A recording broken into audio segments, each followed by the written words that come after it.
Thanks everybody for joining us today for Outbound 2.0. Excited to have Sangram. Did I say that right? Yeah, you got it right. Oh man, awesome. On with us. So you're out of Atlanta in the Southeast with me as well. So not too many of us in the game down in this area. You were involved in early on, went through the transition and acquisition, over to Salesforce. I was a customer of you guys at that stage, so I got to ride that wave with you guys as well. Thank you. So actually knew you guys really well. At one point, I had a support rep tell me I held the record for the most escalated tickets. Well, you made us better than, every company where somebody actually makes you better is who you want. I'm surprised you didn't hire. Absolutely. And you're over at Terminus right now. You've been there for 7 years. Is that right? Yeah, well, I exited out of Terminus early this year and started a new company called GTM Partners, which is a analyst firm.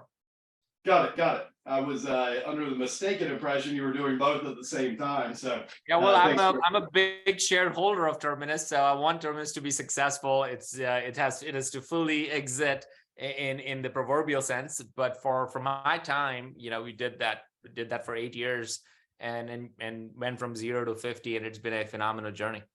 Yeah, I got to partner with you guys a couple of times at a couple of different companies, so know you well on that side, and fantastic company. So all right, let's jump right into it. So debunk a myth for us about outbound sales or demand gen, to get us going. Yeah, well, a lot of LinkedIn FUD on that one happens. Well, this is what outbound, this is not demand gen. And I think both of them are pretty myopic in nature. When I think about it, it is not really outbound or demand gen. There are two mega shifts I feel that has happened in the last decade that people haven't really taken the time to understand. The first mega shift that has happened in the marketplace is that your metrics are no longer pipeline and revenue. If you haven't noticed, that is actually not the most important. And some of this might be a shocker to a lot of people whose whole point in life is saying that I drive new demand and new acquisition. But here is an answer to this, to that whole mystery, why it may not be the right one, because the best and the newest and the most important metric is NRR, net retention rate. So for example, if you are a $35 million company with a 120% NRR, versus a $75 million company with a 90% NRR, your $35 million company is more valuable than your $75 million company. That did not compute for most people for the longest time. It was growth at all cost. And not only that, the reason why pipeline revenue, that shift, the one mega shift that has happened, is so important to understand, to distill between outbound and demand gen, is that if you are a $35 million company, or if you have a 120% NRR, you actually can grow or double every 5 years. Think about it, without adding a net new customer. That's the kicker. So again, why pipeline and revenue is not the most important? Well, because you could get all in, but if it's a leaky bucket, you got problems. But imagine the fact that you can actually create a new marketing program that actually gets you to double the revenue without even adding a new customer. So that's like a big mega shift. Before I get to the next mega shift, I want to get your thoughts on it and see how that pans out for that conversation. Yeah, no, you're preaching to the choir. I remember, whenever I first started getting my arms around, growth as a concept and, trying to find North Star metrics and stuff like that. This is one of the things that really hit me hard was, revenue is a really piss poor metric to try and optimize around, because it's not a forward-facing metric. Revenue goes up, revenue goes down. Now you're going to go try and trace the breadcrumbs and figure out, why did it go up? Why did it go down? And so you're constantly chasing your tail if you're trying to optimize around revenue. But the flip side of it is trying to find that forward-looking North Star metric that can go across the entire organization can be really hard to do and hard to nail down. Some companies, some products, it lends itself to easier than others. And it's one of the very first things that I did that I implemented whenever I joined RevGenius full time. I was like, All right, our North Star metric is weekly active community members. We're not directly monetizing community members, but everything that we do and can provide value around, including how we monetize stuff, is tied to the vibrancy of the community. And so, like, we can add, 10,000 new members, but if they don't actually get into and start engaging with people and stuff like that, there's no real value to those people that came in. And so, yeah, you're absolutely speaking to the choir on that side. Yeah, and that's one of the reasons why I feel like that question has some inherent fallacy around outbound and demand gen, because we're assuming that that is the only way to grow. And I think it's a decade old thought process that is still getting distilled out. And here's another mega shift. So one is the metrics, which is really everybody, if you can get anything out of it, reimagine your marketing role to support NRR, not pipeline and revenue, but really NRR. You do that, you're going to have a career growth moment. You're going to be talking to the CEO and the executive team much more, because that's what board conversations that I'm in are talking about. So it really aligning yourself at the executive level. The second part, and this is the part I think most people are missing big time, is it is not an outbound demand gen conversation, which is such a myopic conversation, because the go-to-market motions have changed and have evolved way beyond that. So if you are doing any of outbound or demand gen work, and if you think that, well, the way to do that is doing inbound or ABM, well, those are just two. Let me give you three more. What about PLG? What about ecosystem? We just launched as go-to-market partners. We're an analyst firm. So we just launched last week another way, saying that event-led is actually a go-to-market motion, because for the most part, event-led was very much just getting people to attend an event.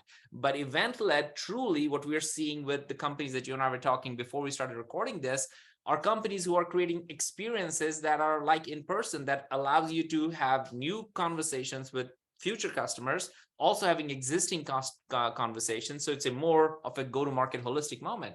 So outbound and demand gen, that question has inherent fallacy, because you have so many more go-to-market motions beyond inbound, outbound, PLG, ecosystem, customer, event-led, like I can community-led, which is what you guys did. So if you can keep going on it, and if that's not what you're thinking, then you're missing the point, missing the opportunity. Yeah, and I mean, what you're talking about there, I mean, one, absolutely amen to all of that. But, two, it's, you're absolutely on point. It's the way we all need to go, but it's complicated. Yeah. And so, like, what do you say to people that are struggling to get their arms around, like, okay, like, I'm having a hard enough time optimizing my outbound team or my outbound effort, or I'm having a hard enough time, executing against our content strategy. You're talking about putting 6, 7 pieces together and trying to understand this as a holistic machine.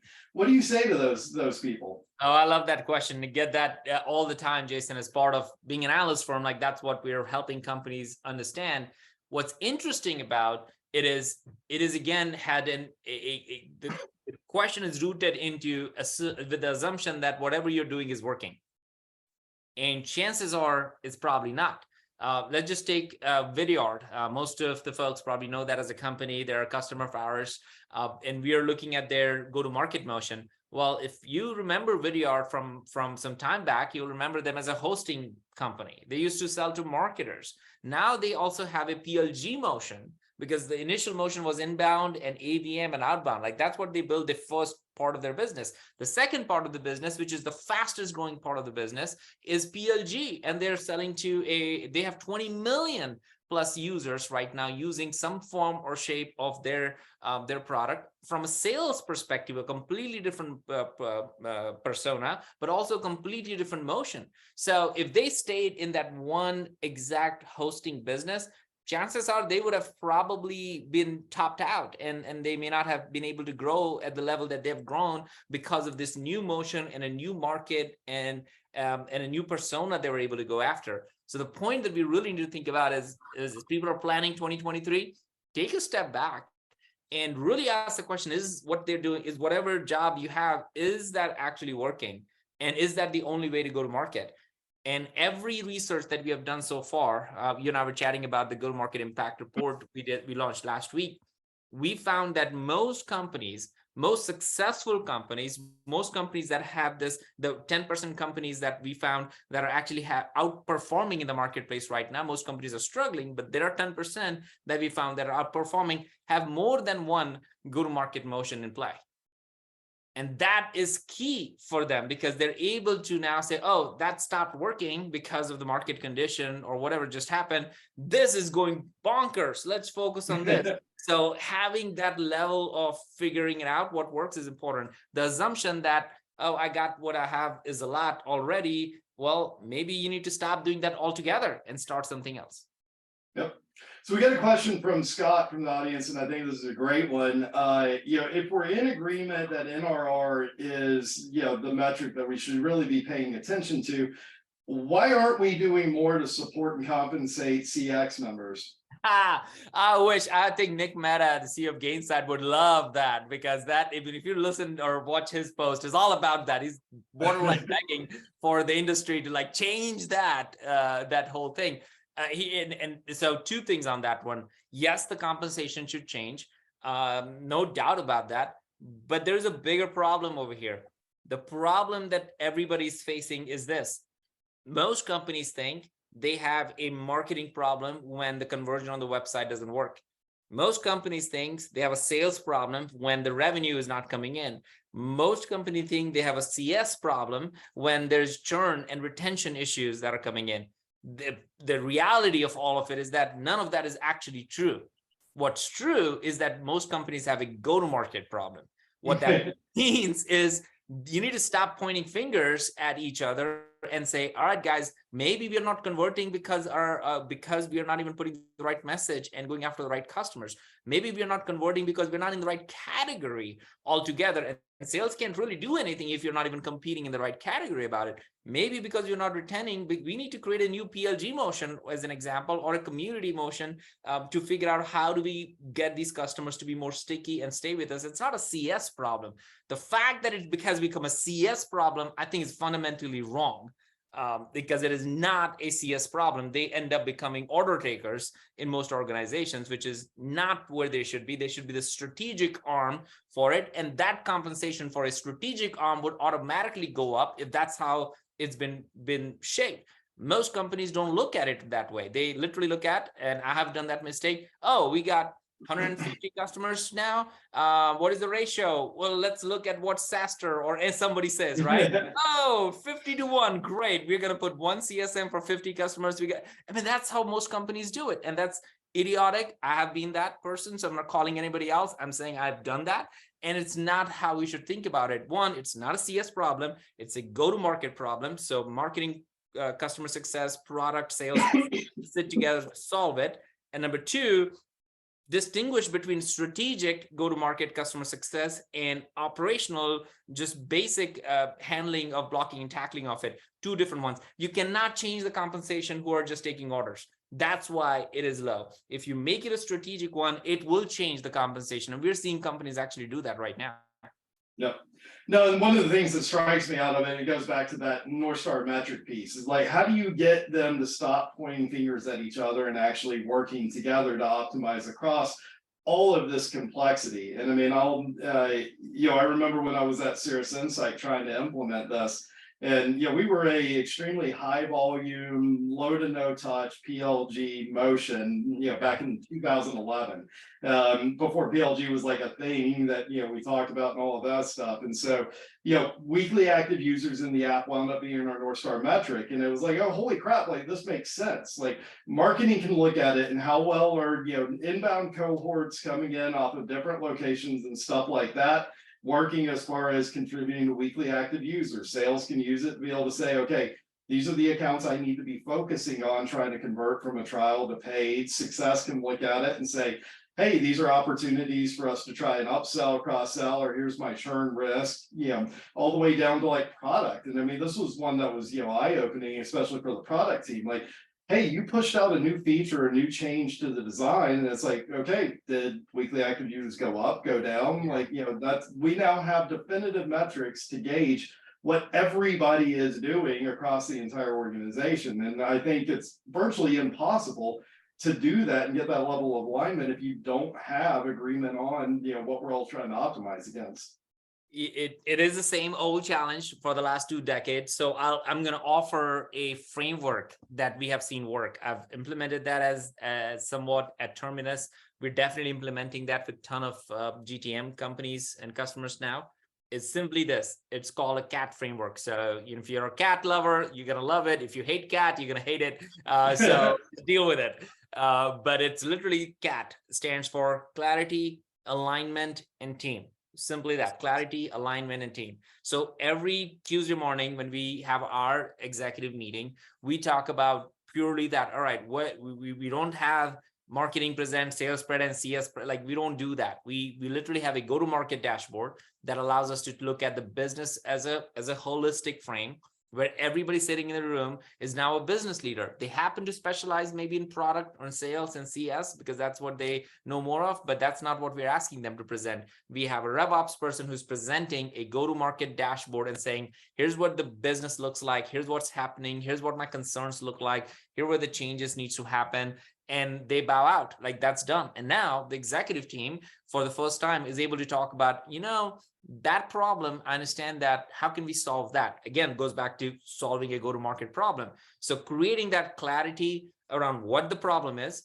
Most companies don't do that. And a lot of times we are fixing the symptoms, not the problem. So that dashboard really helps doing that. So build a go-to-market dashboard, not a CMO dashboard, not a CRO dashboard, a go-to-market dashboard. It's not like how well I did. It's more of like how the business is doing. Very different questions and thought process around it. And then getting the team to align on, like, okay, based on what we know now, here are 2 different things we could do.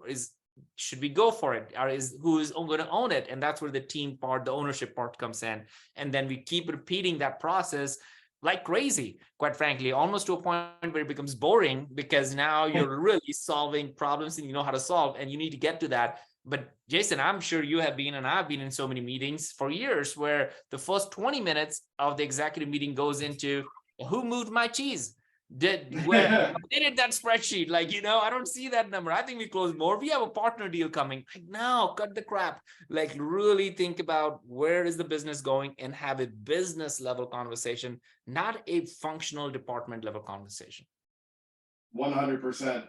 And, I think it speaks to the growing importance of data, and actually having an analyst in these roles that's able to actually be able to do that, including, RevOps, whatever flavor you want to call it, so that you can actually put all of these pieces together and be able to track and report on what you need.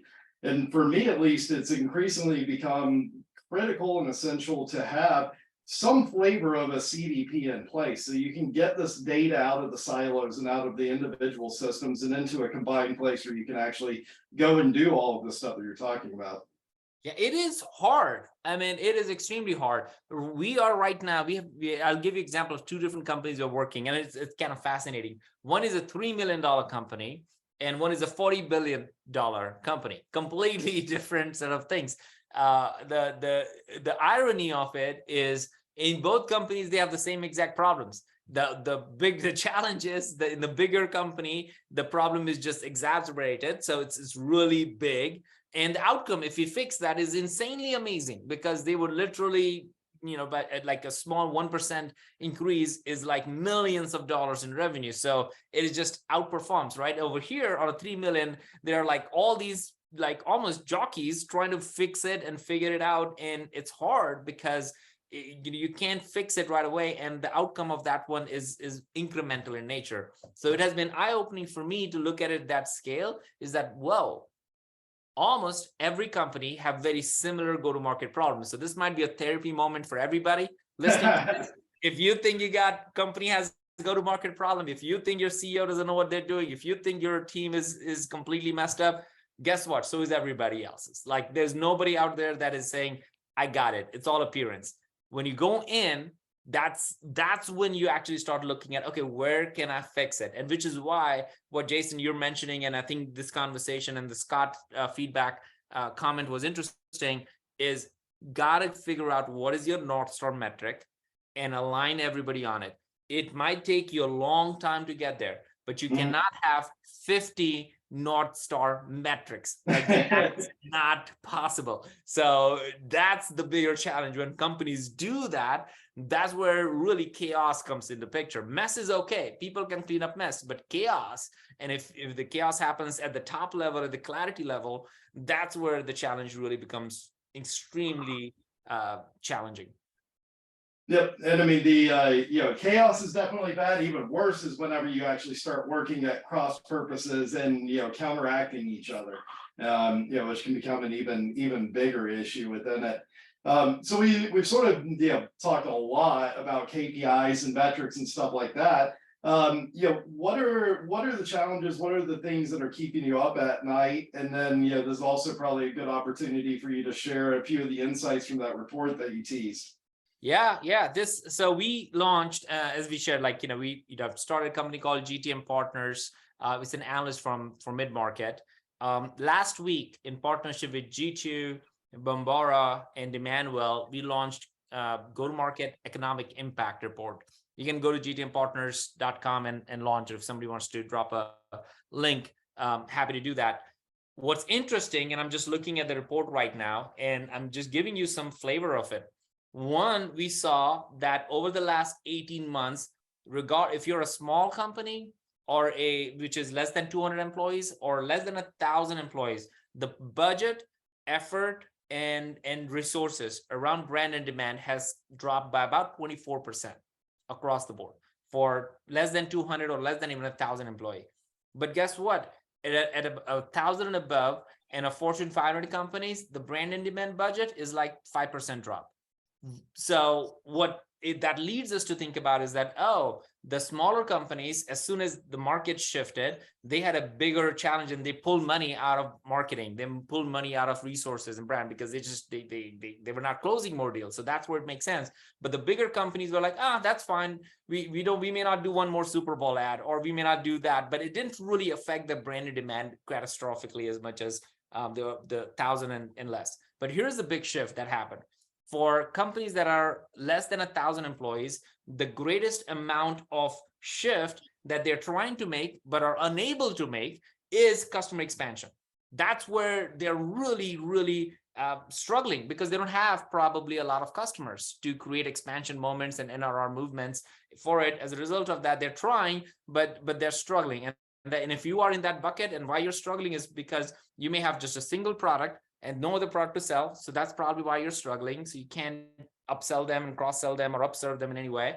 Or you may have multiple products, but your customers are not mature enough or don't have budget enough to buy. And that's, in either cases, you're going to suffer on the customer expansion play. But guess what? For 1,000+ employee company, they are having a fun time because they're able to expand. They're 14-15% over expansion because they're now taking all the deficit on brand and demand and shifting it purely towards customer expansion, going back to the GRR and NRR conversation. So we're seeing that shift tremendously. And here's the biggest metric that everybody needs to look at. I was shocked when I saw that. For revenue operations, which is somewhat we touched on, that helps companies see go-to-market dashboard at the highest level. And again, people can download this whole report, and I think it's 40 pages data from each of these companies. The revenue operations growth, highest amount of growth, is about 32% in Fortune 500 companies. Whereas in 1,000 and less companies, employee size company, it's like less than 10%, meaning that the bigger the company, the bigger the opportunity for them to look at the data, and they're investing a lot more in understanding what the data looks like and cohorts look like and the segments look like, so they can drive more customer expansion. Smaller and less than 1,000 employee company, they really don't have that many customers, and they are now struggling to keep up the demand. So they drop the demand budget. So that's why they're not selling more. So that's squeezing the pipeline, and they can't really upsell. And if you don't have more than one product, and if you don't have an upsell cross-sell motion going, you're going to really struggle big time in 2018 in those stages. So that was an eye-opener data point for us. I wonder, I mean, I don't disagree with any of that, and that the pullback on marketing demand and stuff like that on brand, has always puzzled me as a reaction to a slowdown. Hey, we gotta go try and still stay afloat and bring in revenue, but we're gonna pull back on our most efficient levers that we can pull to try and drive that. So that absolutely plays a role in it. Earlier stage, less mature companies that don't have as broad of a product or feature set or multiple different products to be able to sell on. But the other piece to it that I've seen a lot of in a lot of conversations around is just around just kind of the operational inefficiency and lack of sophistication and go-to-market strategy that a lot of these companies were, leaning hard on and frankly able to get away with, because they had investment and venture backing and stuff like that, and especially coming out of what was going on with the pandemic, where value of everything was so high. And so if you're sitting on cash trying to figure out a place to put it to work, it was hard to find a good place to do that. And I mean, when I was at Astronomer, my previous company, like we raised so much money, we raised almost $500 million in a year. And we weren't searching for it. We weren't out there looking for it. It was people banging down the door going, "Can we give you money?" And whenever you're swimming in cash, you can make decisions like that. But in a lot of ways, it feels like roosters are coming home to, or chickens coming home to roost at this point, and saying like, okay, maybe you should have been a little bit more efficient and sophisticated in your motions. That makes me think about and I'm looking at the report right now. We created 7 recommendations. I'm going to give a couple of those now because that's what you just mentioned really touches on it. First of all, leaders, if you are in a leadership role right now, and if you want to anchor in and get into a leadership role, the clarity, alignment, and team is clearly important, because there is no truck of VC money trying to come and bail you out in 2023. That's just not going to happen. I have been I'm currently on several boards. Most companies are actually having a down round right now. You will not see a ton of press releases. And if you do see a press release, that are deals that are closed in January and February that happen to be now they're promoting it, but actually didn't happen right now. So it's all marketing. But in 2023, most companies that are right now and in the next couple of months they're all doing down rounds. What that means in layman terms is all the founders and early stage people who came in and put their sweat, equity, all that stuff, is literally going to get washed out. The investors and VCs are going to figure out how do they get their money back. So they're going to have a pro rata on all of this thing, which means they're going to be a preferred stockholders. So all of this is going to happen. And most people probably don't even think about this from a company, but that is a profound impact on what you need to do and how efficient you need to grow your business. So if you are in a VC-backed company right now, that's the reason why you're seeing so much pullback on all of it, because VCs are seeing, oh, I'm not going to make that return 3x, 4x. So I'm going to either pull back or get more equity from the company for absolutely nothing, and because they're trying to get their money back. So 1, focus on clarity, alignment, and 2. And the second thing is, this is, Jason, you may have seen this too. Like, I have never seen this strategy fail. Absolutely, in the last almost decade of me being at Pardot and Salesforce and then running Terminus for the last 8 years and now go-to-market partners. Go get out of your spreadsheets, as much as we talk about the go-to-market dashboard, and actually, as an executive team, you spend time with your customers. Like literally, and that might mean Zoom meetings right now, but we are doing something interesting. We're calling it the Go-to-Market Made Simple Roadshow. We did it in 3 different cities.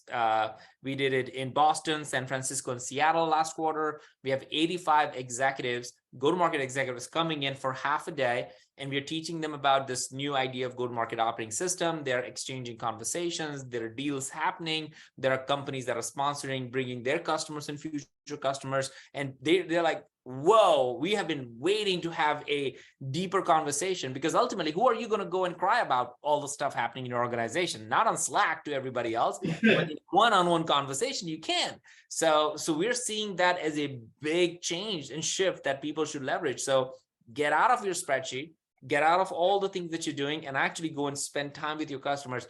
I have never lost a customer with whom I have actually spent one-on-one time earlier, helping them with their strategy and stayed on it. So that's part of, I feel, what most companies need to do right now. Yeah, I mean, it's funny that you say that. I think my win rate across multiple different companies for prospects that we met in person with and then closed, like 85-90%. Just because you've now spent time with them, you've gotten to know them in person, you got to know the ins and outs of their problem, what they're trying to solve for. And then of course that extends to the lessons you've learned from that.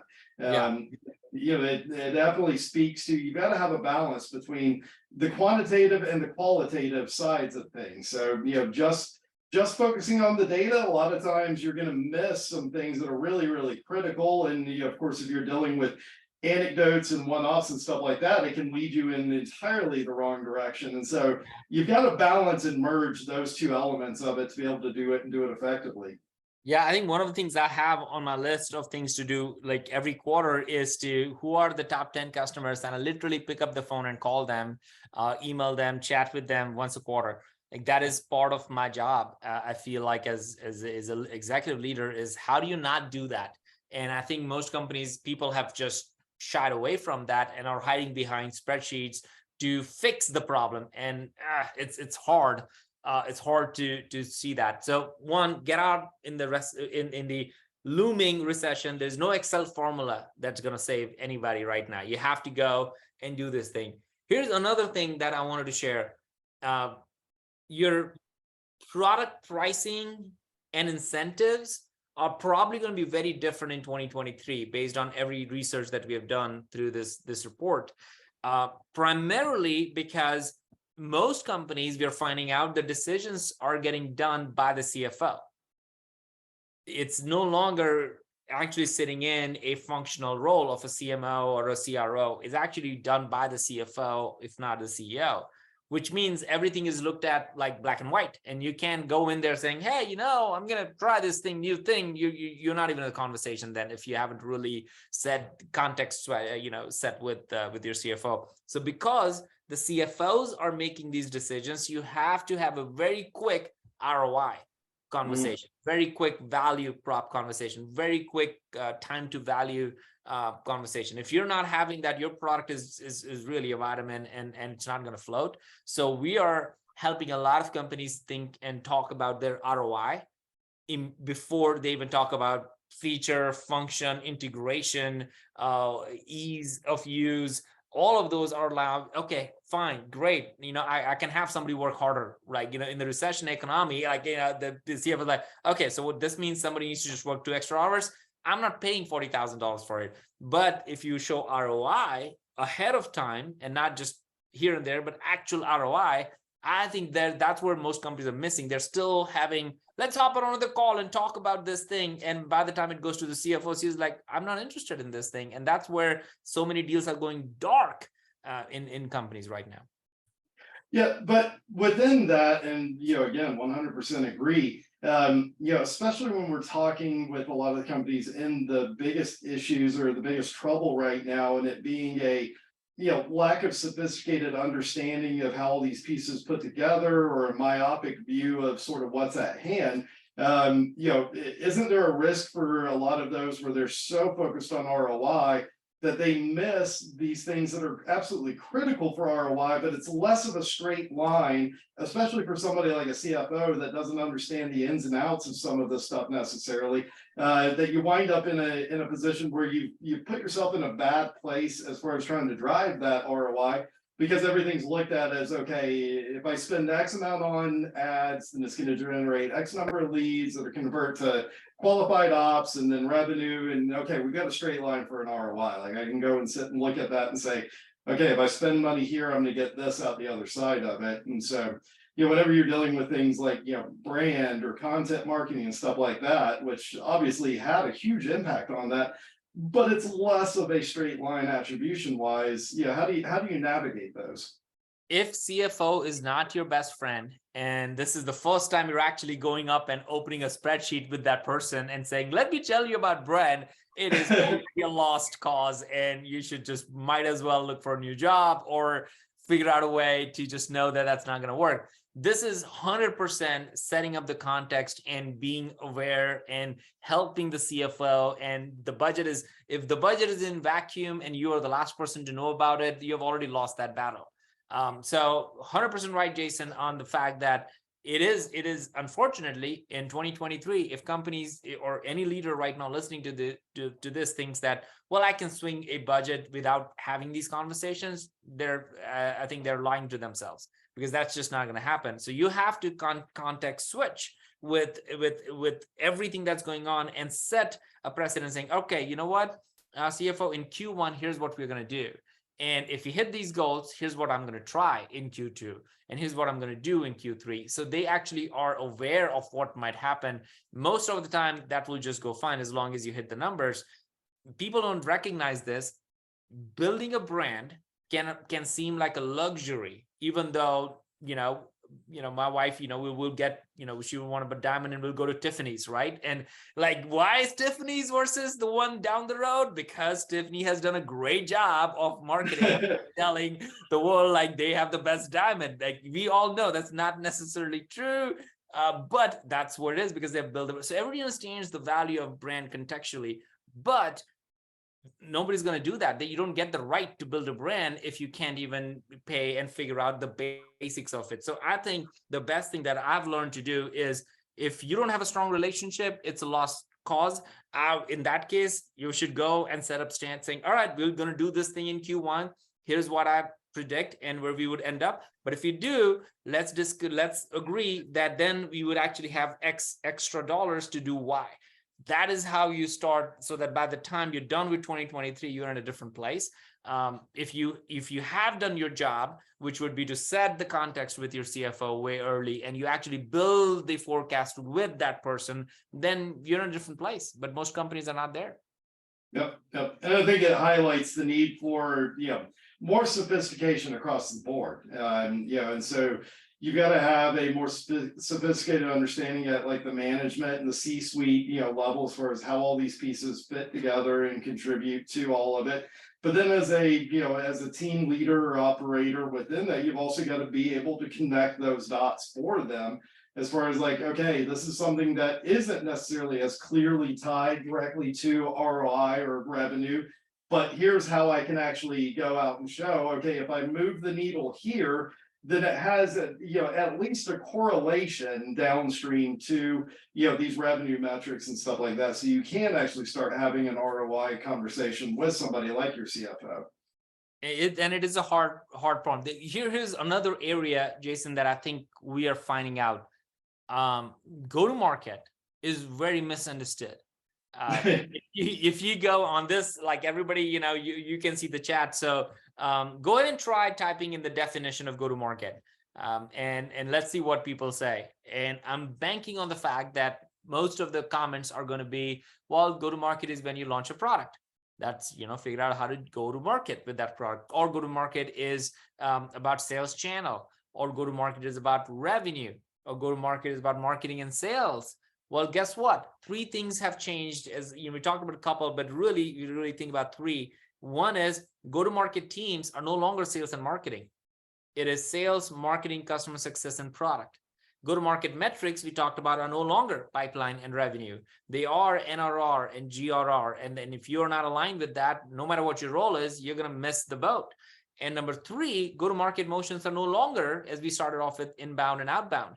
It is include PLG and ecosystem and community and event-led. So, because go-to-market is so misunderstood and becomes more of a functional thing as opposed to a strategic executive conversation, most organizations are struggling with that at a much core fundamental level and keep pointing fingers at everything. So my recommendation for everybody is to, like, if you were to go back and if you're still doing your planning for 2023, if you're looking at all of this, start having go-to-market conversations, not marketing, sales, CS, and no, don't pinpoint anything. Like, all right, how do you fix this as a team? Sometimes the sales problem can be solved by introducing a new feature in a product. You can't solve a sales problem sometimes within sales compensation. You change the compensation. I've done that 100 times, and I'm like, why is this not working? And we changed one thing in the product, and boom, it just started to work.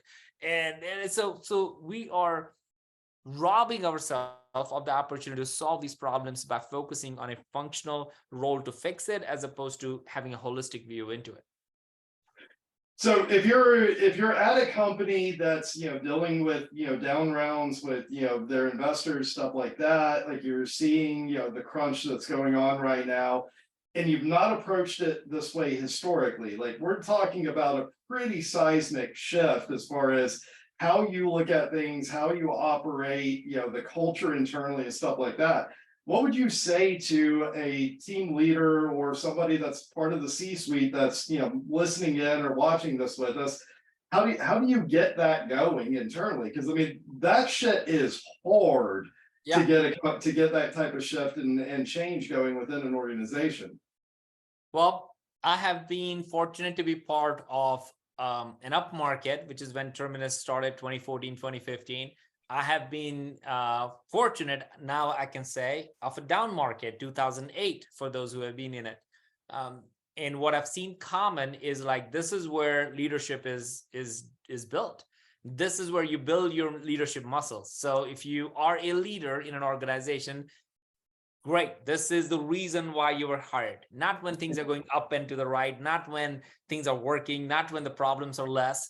It's actually, this is exactly the time you were custom made for that, if you will. Right now, if you're struggling with this time, I think in 2008, I did not have that maturity to look at it differently. Now I feel like over the years, I've learned that, oh, this is by far the greatest opportunity to do it.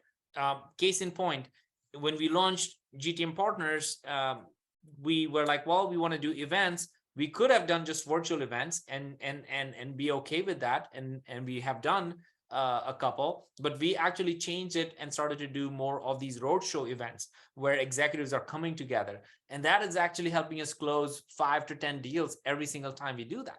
And it's not even costing us a dime, because it is at locations and events, and sponsors are hosting it at their location. So it's starting to work itself out. But it was a completely out of the box thinking to do it, because nobody was actually going and doing it. And now we have 3 more cities in Q1. We're going to Washington, D.C., Atlanta, and back to SF. And we have SalesLoft is doing one. Sales Intel is doing one in hosting in D.C., and Sendoso is hosting in SF.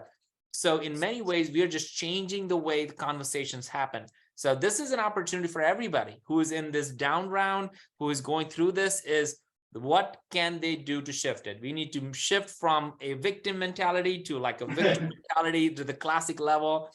This is why we are leaders. Otherwise, why do we need you? Like, I think that's really the question that we all need to ask. Like, this is your custom made for this. And if you can thrive through this, you're going to do, you're going to have a great career. Love it, and especially love the part about the in-person, because it just so happens to dovetail with our primary focus and initiatives going into next year at RevGenius. So, I've seen a lot of the same stuff that you're seeing on that side, and so really focusing on sort of that in-person side of it and building that out. So cool. We've covered a lot of stuff on kind of what's not working and some ways to try and get us there. What have you really excited about the direction things are going, stuff that's on the horizon, cool, exciting changes that you're seeing coming down the pipe? Well, several of them. One of that is one of this is simply the rise of a newer roles in the organization. I remember, Jason, like in 2014, when I started to say, oh, there's going to be an ABMer in the next year or so, people laugh like, no, we have digital marketers, we have inbound marketers, we have content writers. We are not going to have an ABM role. It makes no sense. Guess what? There are over 50,000 ABMers today, right? So I feel really good about the fact that it has created a new thing. I'm seeing head of go-to-market in many organizations now, because companies are realizing that they need a central place where people are thinking about go-to-market. If you're a smaller company, in most companies, it's going to be the CEO who owns go-to-market.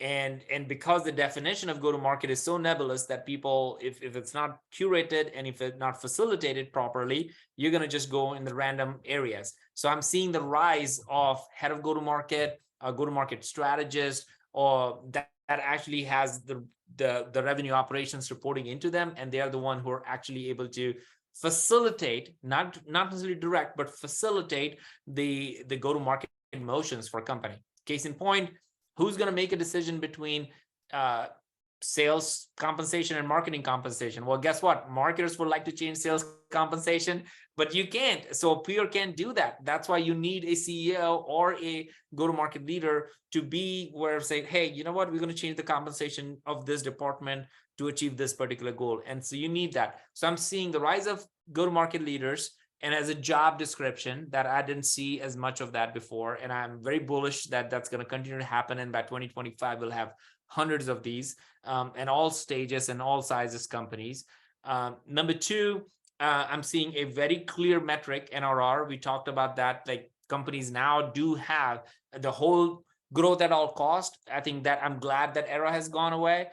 Remember at that time on YouTube or on LinkedIn, we used to get these videos of people at a beach saying, hey, I have $1 million house over here on the corner. Know how I make my money? Like, I think nobody does those ads anymore because people have realized that's all phony and that's not real business. That just happens to be for some, or people are making it up. So people are going towards actually building a profitable business. I think that's a big trend right now. I'm talking to a ton of CEOs. I'm in a lot of CEO communities where CEOs are like, all right, this whole thing of raising money is just not making sense. We are going to start building a profitable business. So I'm seeing some companies who raised money and now going towards plateauing some of their costs and trying to become a more profitable business, as opposed to this double, triple growth, which none of that ever made sense. It only worked for one or two companies. So those are some big changes. The role of go-to-market, NRR as your top North Star metric, and the fact that companies are starting to become more conscious about profitable business, I think is a good thing for our business as a whole. Yeah, amen on the profitable business side. Somebody that has started my own companies, run my own companies, grew up with parents who were entrepreneurs, and everything was always bootstrapped. And I mean, probably 80% of the companies I've worked for have been bootstrapped startups, and so near and dear to my heart on that side of it. And the flip side of it, my experience on venture-backed companies has not been stellar. I wind up fighting internal battles and stuff like that, where people have the luxury to make decisions that are not necessarily business decisions, or at least good business decisions. And so, I'm right there with you. Like, thank God we're in a place where we're having to actually get back to building, sustainable, profitable businesses. I want to push back on the sort of title and role side of it with a question or potential insight. It feels to me like every few years we're talking about new concepts, new roles, new job descriptions, whatever, that at heart are really around, hey, we need to take a more sophisticated, holistic look at what the company's doing and how we're actually going to market or organizing, whatever. How much of it do you think is that we actually needed a new role within whatever that context or flavor is, versus how much of it is we keep coming back and relearning the same lessons and putting a different label on it?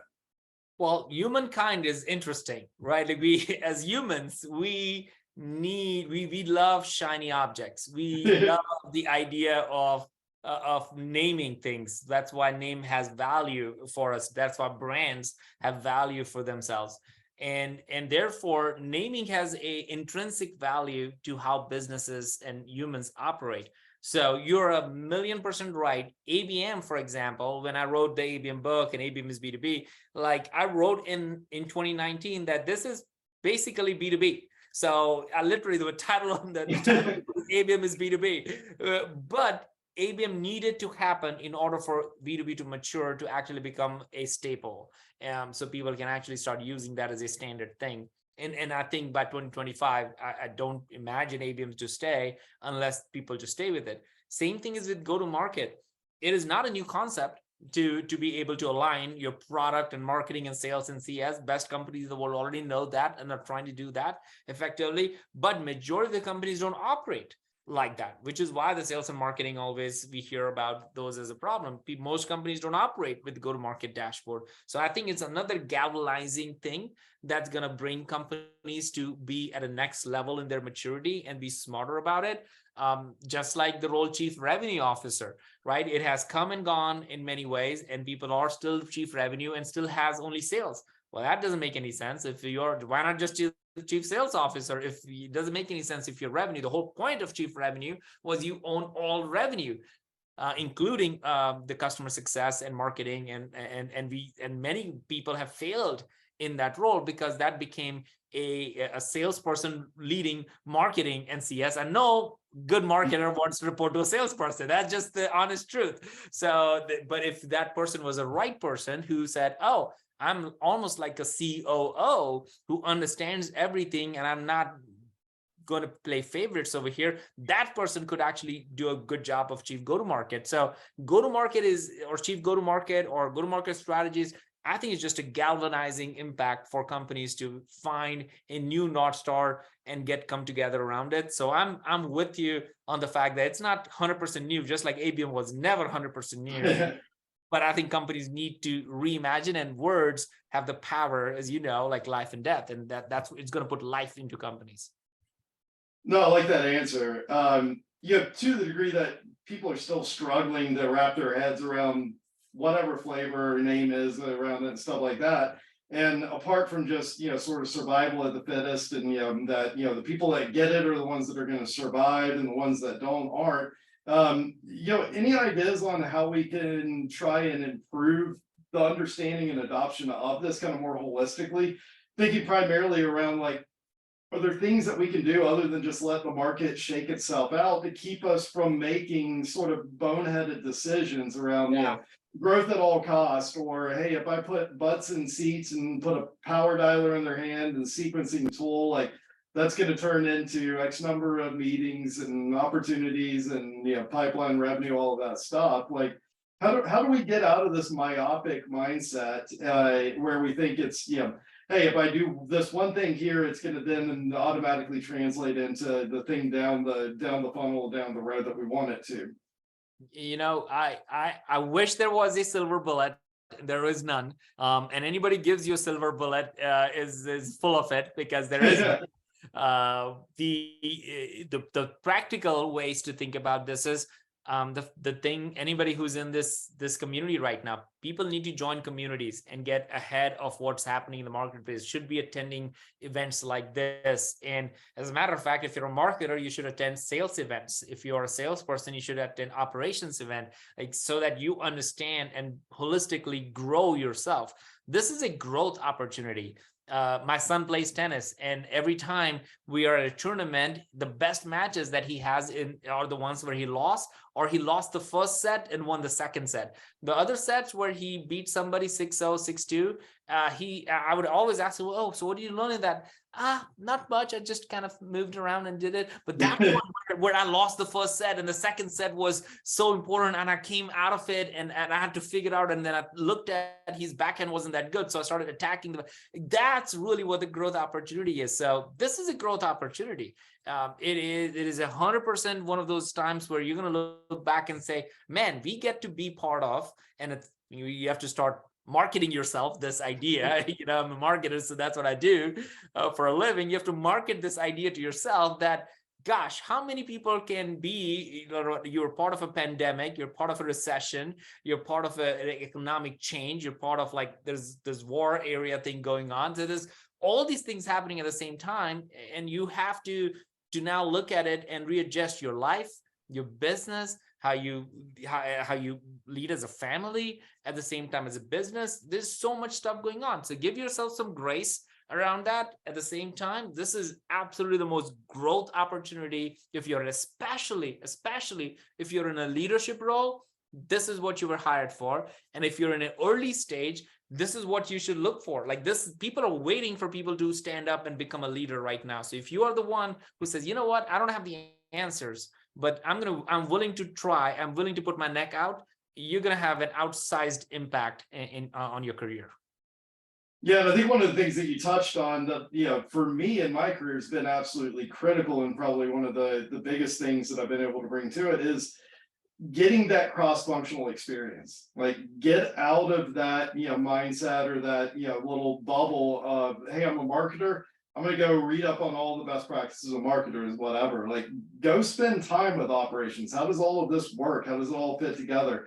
Go spend time with the sales team, which, by the way, for me, always will, for the rest of, for my entire life, puzzled the hell out of me as far as how is marketing not in service of sales and revenue. Like, Doesn't make any sense. What world does that make any sense at all? And yet, arguably, the majority of organizations still operate with those two as different things. I mean, coming from bootstrap, startups, things that I've run myself, it's like you don't have that luxury. And the fact that you touched on something on that one is actually started with the VC backed companies, really, because what VC said is that's when it really happened, where VC started to put money in the company saying, hey, I'm giving you money to increase your revenue, right? And they gave money and they're like, oh, marketing, go do that. And so marketing is like, okay, well, this is the new number now. So what do I need to do? And then there was a spreadsheet jockey who was saying, well, in order to get to that number, we need these many leads. Okay. And if you need these leads based on our conversion ratio, we should be able to hit that number. Boom. Marketing went and started to go get the leads from all these different people. And then we said, wait a minute, it's not converting, sales problem. Well, the problem was that the sales, when they did not have too much volume, they were able to work on the right leads, and there was a proper business etiquette at that point. Now you're just scaled up this thing, and you're kind of just slowly scaling the sales side. And now it's we created this monster essentially. So part of it is, I wonder if you touched on it, is I think if you did a study, it'd be very interesting to do in a bootstrap companies. Most likely they don't have this amount of salary. In a venture-backed companies, that's where I think this has really rooted out of. Yeah, I mean, it's a lesson I finally came to in my career.